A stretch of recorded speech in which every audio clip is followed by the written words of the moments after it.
Ya, selamat berjumpa kontekstual Bible Reading.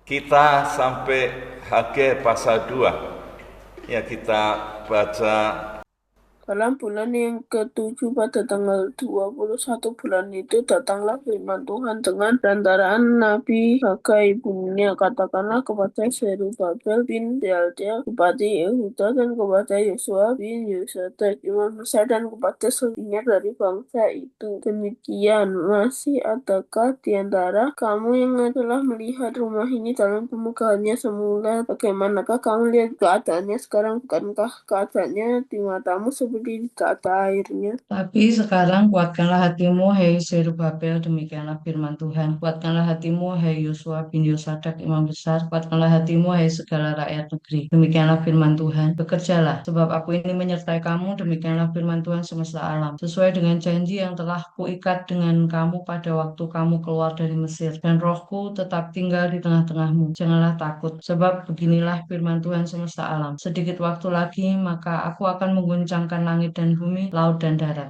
Aku akan menggoncangkan segala bangsa, sehingga barang yang indah-indah kepunyaan segala bangsa datang mengalir. Maka aku akan memenuhi rumah ini dengan kemegahan, firman Tuhan semesta alam. Kepunyaanku lah perak dan kepunyaanku lah emas, demikianlah firman Tuhan semesta alam. Adapun rumah ini, kemegahannya yang kemudian akan melebihi kemegahannya yang semula, firman Tuhan semesta alam. Dan di tempat ini aku akan memberi damai sejahtera, demikianlah firman Tuhan semesta alam. Pada tanggal 24 bulan yang ke-9 pada tahun yang kedua zaman Darius, datanglah firman Tuhan kepada Nabi Hagai bunyinya. Beginilah firman Tuhan semesta alam itu. Tanyakanlah pengajaran kepada para imam. Andai kata seorang membawa daging kudus dalam puncak bajunya, lalu dengan puncaknya itu ia menyentuh roti atau sesuatu masakan atau anggur atau minyak atau sesuatu yang dapat dimakan. Menjadi kuduskah yang disentuh itu? Lalu para imam itu menjawab katanya, tidak. Berkatalah pula Hagai, jika seorang yang najis oleh mayat menyentuh semuanya ini, menjadi najiskah yang disentuh itu? Lalu para imam itu menjawab katanya, tentu. Maka berbicaralah Hagai katanya, begitu juga dengan umatku ini dan dengan bangsa ini di hadapanku. Demikianlah firman Tuhan, dan dengan segala yang dibuat tangan mereka dan yang dipersembahkan mereka di sana adalah najis. Maka sekarang perhatikanlah mulai dari hari ini dan selanjutnya, sebelum ditaruh orang batu demi batu untuk membangun bait Tuhan. Bagaimana keadaanmu ketika orang pergi melihat suatu timbunan gandum yang seharusnya sebanyak 20 gantang, hanya ada 10,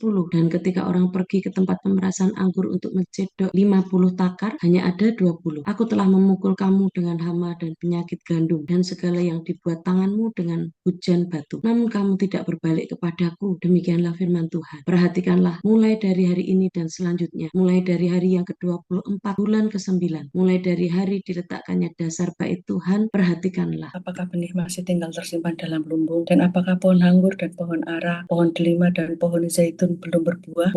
Mulai dari hari ini aku akan memberi berkat. Maka datanglah firman Tuhan untuk kedua kalinya kepada Hagai pada tanggal 24 bulan itu bunyinya. Katakanlah kepada Zerubabel bupati Yehuda begini, aku akan menggoncangkan langit dan bumi. Dan aku akan menunggang balikkan tahta raja-raja, aku akan memunahkan kekuasaan kerajaan bangsa-bangsa, dan akan menjungkir balikkan kereta dan pengendaranya, kuda dan pengendaranya akan mati rebah, masing-masing oleh pedang temannya. Pada waktu itu demikianlah firman Tuhan semesta alam, aku akan mengambil engkau, hai Zerubabel bin Shealtiel, hambaku, demikianlah firman Tuhan, dan akan menjadikan engkau seperti cincin meterai, sebab engkaulah yang kupilih, demikianlah firman Tuhan semesta alam.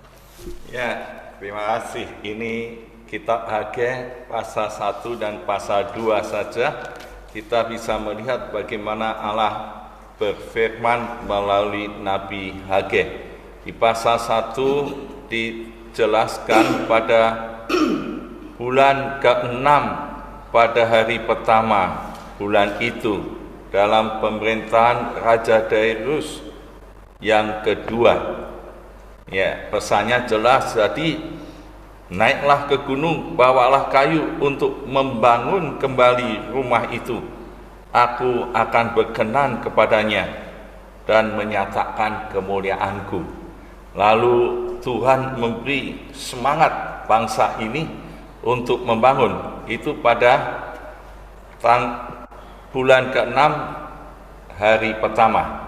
Lalu datang firman Tuhan yang kedua di pasal 2, yaitu pada bulan yang ketujuh tanggal 21 dalam pemerintahan tetap, yaitu Darius pada tahun yang kedua. Jadi sebulan lebih datang lagi firman Tuhan. Maka di sini ada pesan Allah kepada Zerubabel, ini bupatinya, dan imam besarnya yaitu Yosua sama, dan kepada seluruh rakyat itu dipesankan kepada bangsa itu lewat Nabi Hagai. Di ayat 1 sampai dengan 10 kita bisa melihat bagaimana standar rumah Tuhan yang harus dibangun ini.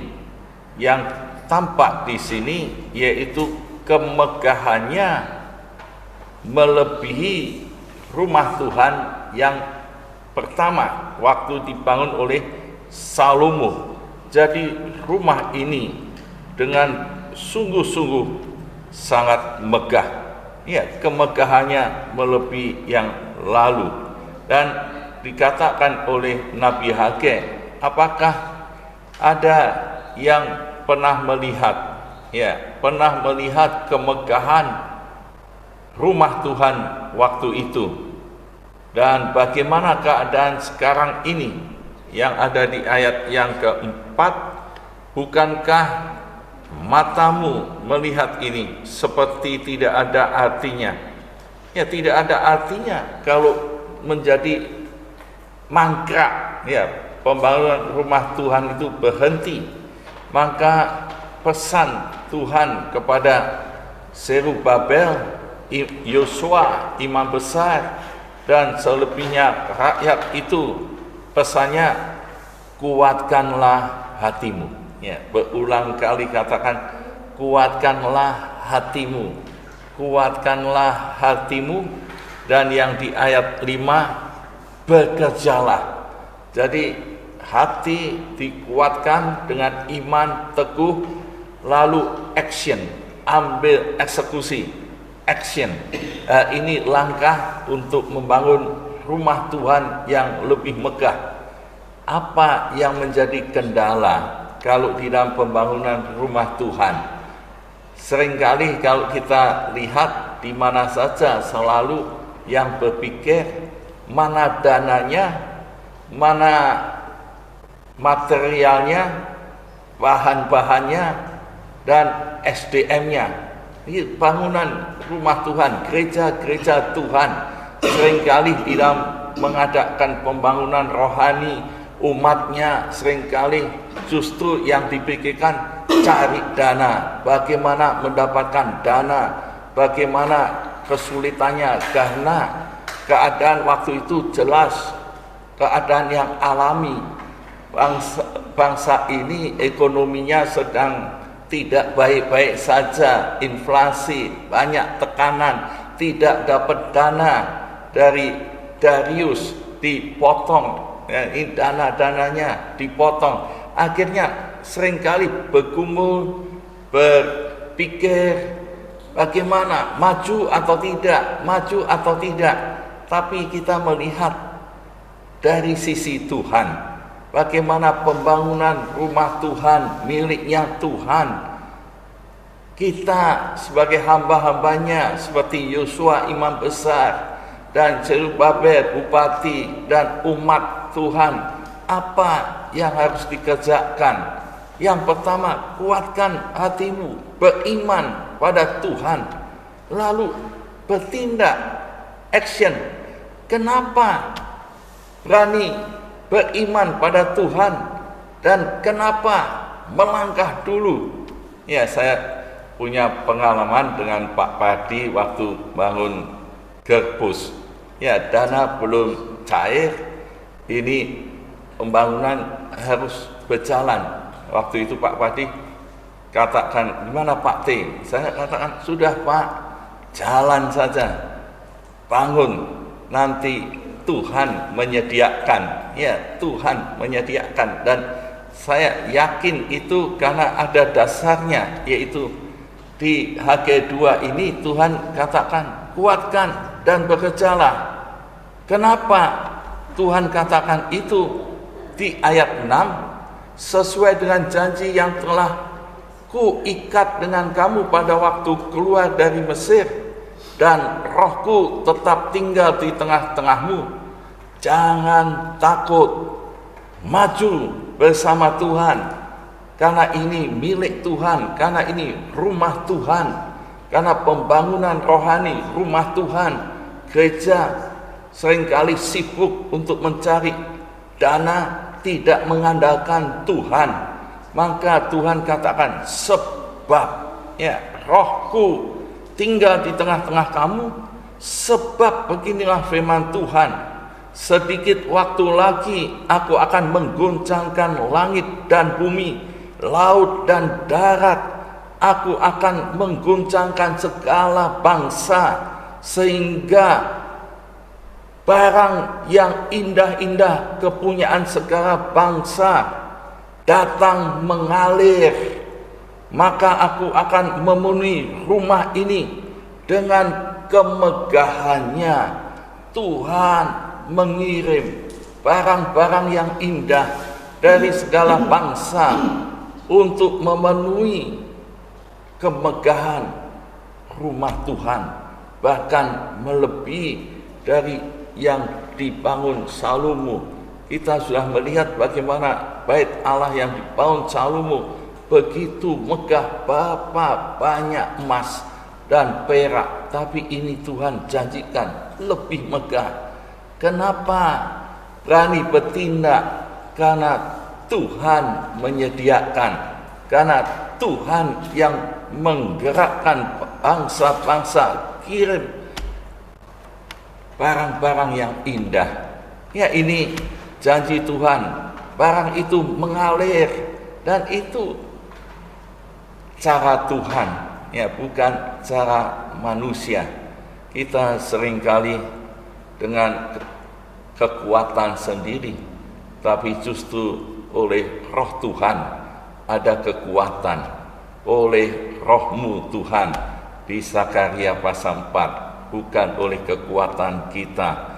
Maka ayat 10, aku akan memberi damai sejahtera.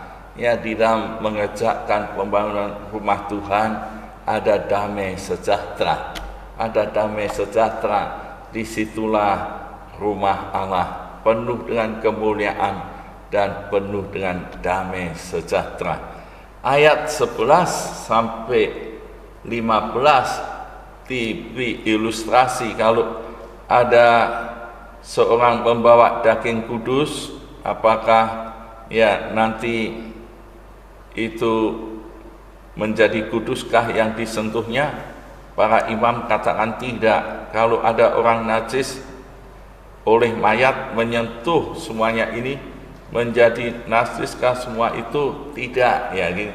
Tapi ditegaskan oleh Nabi Hagai, begitu juga dengan umat ini, dengan bangsa ini di hadapanku, demikianlah firman Tuhan, dan dengan segala yang dibuat tangan mereka dan dipersembahkan mereka di sana adalah najis.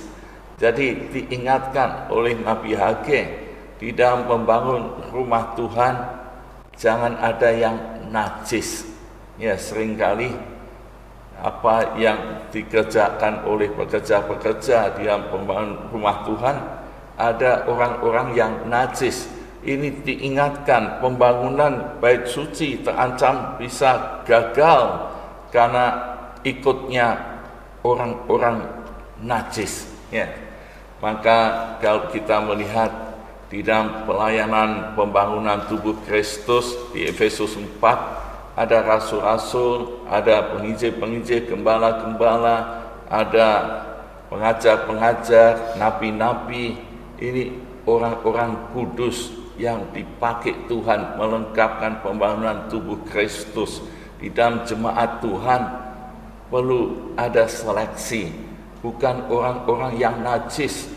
Ya, seringkali dalam pembangunan ini yang penting kaya, pangkat, ini terhormat, tapi hidupnya najis. Apakah layak? Dan Tuhan ingatkan, jangan persembahkan yang najis, yang tidak kudus sebagai pelayan-pelayan pembangunan rumah Tuhan. Dan ini di Hagai pasal 2 diingatkan, dan itu pada tanggal 24 bulan yang ke-9. Jadi ini sudah berjalan 2 bulan lebih, ya, tanggal 9. Dan firman-Nya yang berikutnya dikatakan, ya, perhatikanlah mulai dari sekarang, hari ini, ya, ini ayat 16 sampai dengan 20, ya, dan selanjutnya perhatikan di pasal 1, perhatikanlah keadaanmu, ya, seperti kantong bolong, menabur banyak, tidak ada hasil, mengharapkan banyak, tidak ada yang diperoleh, semua dihembuskan Tuhan. Tapi setelah memprioritaskan Tuhan, membangun kembali rumah Tuhan, Tuhan katakan, perhatikan keadaanmu. Sekarang bandingkan, bisa dicek sebelum membangun rumah Tuhan dan sekarang pada hari kamu meletakkan dasar membangun rumah Tuhan. Perhatikanlah keadaanmu. Dulu dikatakan, waktu itu aku telah memukul kamu dengan hama penyakit gandum, sehingga apa yang terjadi ketika orang pergi melihat timbunan gandum, seharusnya sebanyak 20 gantang, hanya ada 10.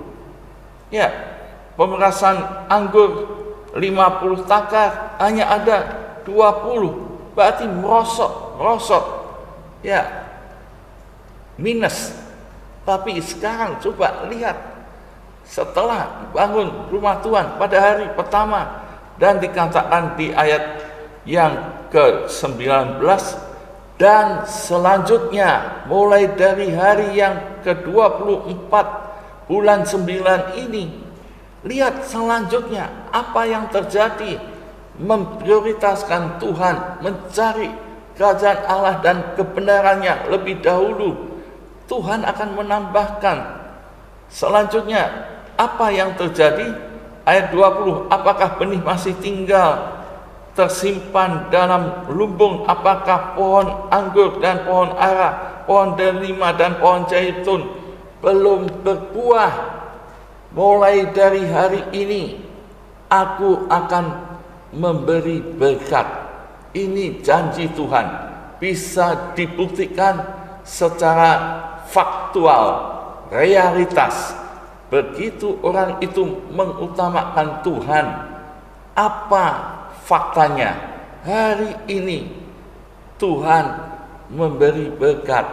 Ya, ini yang menjadi iman, keyakinan orang-orang yang sungguh mengutamakan Tuhan, selalu diberkati Tuhan, baik jasmani, baik batiniah, dan secara holistik. Ya, memang ada orang yang anti teologi kemakmuran. Tuhan hanya berkat, hanya berkat. Ini persoalannya iman dan janji Tuhan. Tuhan memberi berkat, diaminkan. Ya, mana menolak berkat Tuhan? Terima saja dengan iman. Ini janji Tuhan, dan itu ada di zaman Hagai. Tapi sekarang khusus untuk bupati, ya, Zerubabel, dia datang. Yang lain untuk umum, tapi ada yang untuk khusus. Zerubabel ini dengan ketaatannya, dia memimpin bangsa ini menaati perintah Tuhan, membangun rumah Tuhan. Dia sebagai pemimpin yang taat pada Tuhan, bukan pemimpin yang punya otoritas maunya sendiri, tapi dia mentaati Tuhan, bukan pemimpin yang mau menekan rakyat, korupsi, menindas rakyat, tapi dia selalu menaati firman Tuhan yang disampaikan Nabi Hagai. Apa yang terjadi pada Zerubabel ini? Dikatakan ayat yang ke-24, pada waktu itu demikianlah firman Tuhan semesta alam, aku akan mengambil engkau, hai Zerubabel bin Sealtiel, hambaku.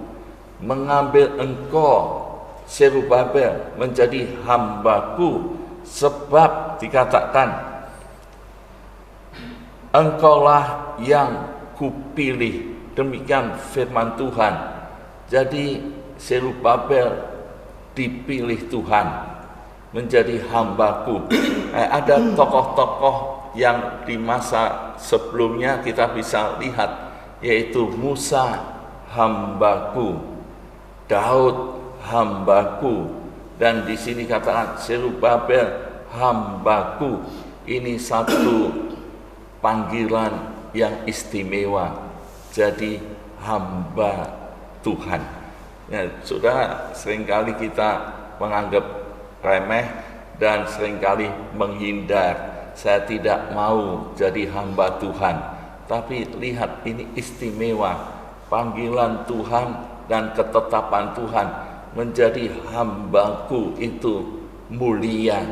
Tidak semua orang dipilih, tidak semua orang dikenan oleh Tuhan. Orang-orang khusus jadi hambaku yang kupegang ini, yang dipilih Tuhan. Pilihan Tuhan istimewa. Pertanyaannya, kenapa Zerubabel yang dipilih? Yaitu kasih karunia Tuhan dan ketaatan Zerubabel. Dan apa yang akan dijadikan kepada Zerubabel? Dikatakan di sini, aku akan memusnahkan kekuasaan bangsa-bangsa, menjungkir balikkan kereta, pengendara kuda, pengendaranya, dan masing-masing oleh pedang temannya. Bangsa-bangsa akan berperang dan menghancurkan, saling menghancurkan, dan Tuhan menjungkir balikkan, memusnahkan mereka. Tapi hambaku Zerubabel akan dijadikan engkau seperti cincin meterai. Cincin meterai itu kekuasaan, diberi cincin kekuasaan. Seperti zaman Daniel, ada Darius bawa cincin dan Yusuf bawa cincin. Ini cincin kekuasaan, cincin yang bermeterai ini diberikan pada Zerubabel.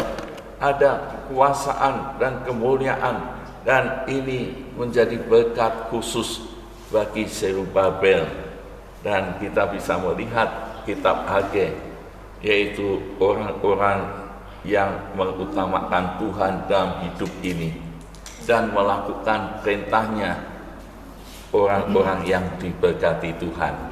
Ini amanat teksnya, dan aplikasinya biarlah kita terus bertanya dan komitmen, apakah saya mengutamakan Tuhan dan menuruti perintahnya? Dan kalau dipilih menjadi hamba Tuhan, apakah saya sedia, siap seperti Zerubabel? Yang kedua, apakah saya memperhatikan berkat Tuhan dan selalu mengucap syukur? Mari kita bangun rumah Tuhan. Amin.